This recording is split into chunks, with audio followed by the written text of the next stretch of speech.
For what purpose does the gentlewoman from North Carolina seek recognition? Mr. Speaker, I move that the House suspend the rules and agree to the bill S.5355. The clerk will report the title of the bill. Senate 5355, an act to ensure that the National Advisory Council on Indian Education includes at least one member who is the president of a tribal college or university. Pursuant to the rule, the gentlewoman from North Carolina, Mrs. Foxx, and the gentleman from Virginia, Mr. Scott, each will control 20 minutes. The chair now recognizes the gentlewoman from North Carolina. Thank you, Mr. Speaker. I ask unanimous consent that all members may have 5 legislative days in which to revise and extend their remarks and to insert extraneous material on S.5355. Without objection. Thank you, Mr. Speaker. I yield myself such time as I may consume. The gentlelady is recognized. Mr. Speaker, I rise in support of S.5355, the National Advisory Council on Indian Education Improvement, NACIE Act. NACIE is the Department of Education's tribal advisory group, composed of 15 members who are appointed by the President. NACIE advises the secretaries of both the Education Department and the Interior Department on programs serving tribes and their members. Currently, there is no requirement that a tribal college or university, TCU, president sit on the board. As a result, the Education Department's tribal consultation sessions often do not provide the opportunity for TCU leaders, who are the prominent leaders in tribal post-secondary education, to provide direct input. S.5355 requires at least one of NACIE's members be the president of a TCU. In doing so, the legislation would give TCUs a seat at the table when discussing tribal education. Simply put, this bipartisan legislation ensures TCUs have a voice in decisions that directly impact Native American students. Strengthening our nation's post-secondary education system means supporting all types of colleges and universities. Today, we can take an important step to strengthen TCUs, which play an important role in serving students and expanding the opportunities for skills and a post-secondary education in communities across America. Mr. Speaker, I urge my colleagues to support this legislation, and I reserve the balance of my time.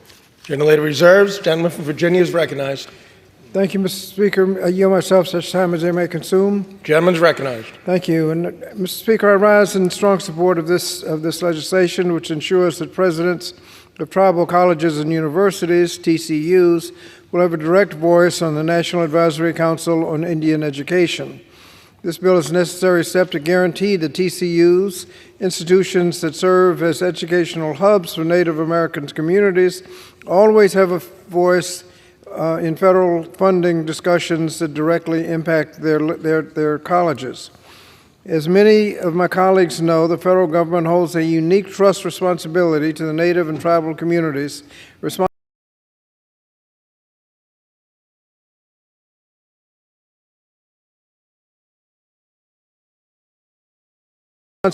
that is not just a legal obligation, but a moral one.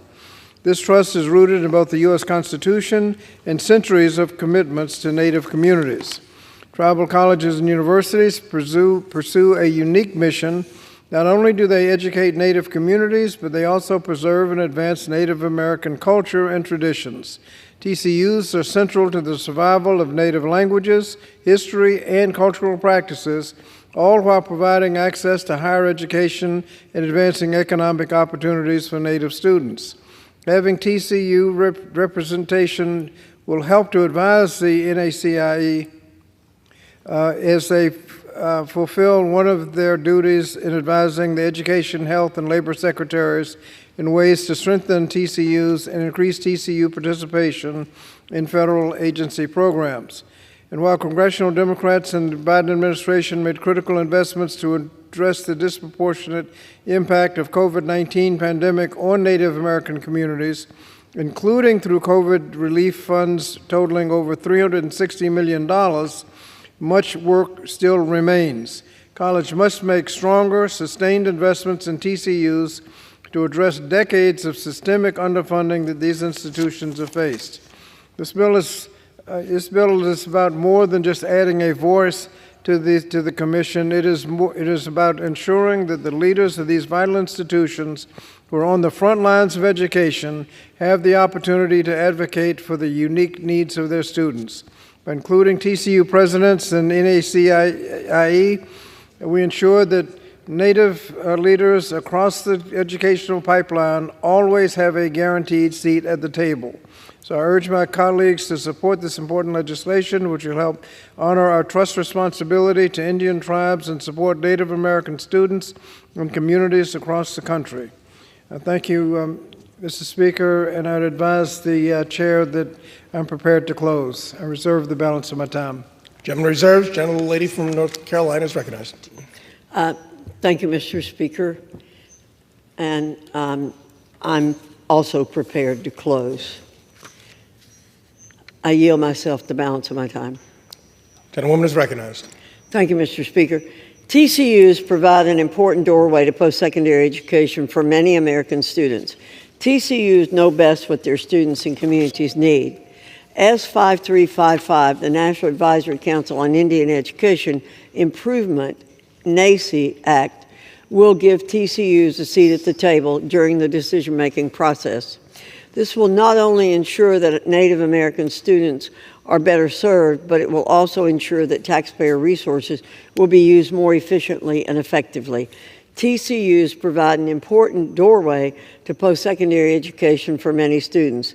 This bipartisan legislation will help strengthen that voice and the voice of the post-secondary education leaders who deserve to share their unique experiences and guidance with the rest of NACIE.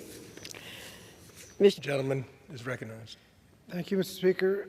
I yield myself the balance of the time. Gentleman is recognized. Mr. Speaker, on the legislation, I want to emphasize the fact that this bill is more than just adding a voice of on the National Advisory Council on Indian Education. It's about honoring our nation's commitment to Native American communities and ensuring that tribal colleges and universities are properly represented to discuss the effect of legislation and executive action on their future and the students they serve.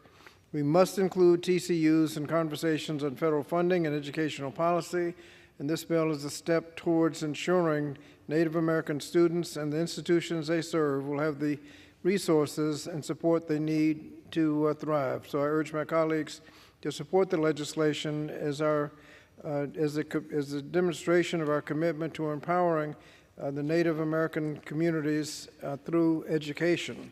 And before I yield back, I would want to comment on the fact that this will be the last bill brought by Dr. Foxx in her capacity as chair of the committee, and just point out that when we became chair and ranking members on both sides, we kind of switched back and forth. We agreed that we would try to be the most dignified committee on Capitol Hill. Now, regrettably, that's a mighty low bar around here, but I think we did, and she, as she's indicated, I think we demonstrated how you can disagree without being disagreeable. A lot of things we didn't agree on, but a lot of things we did.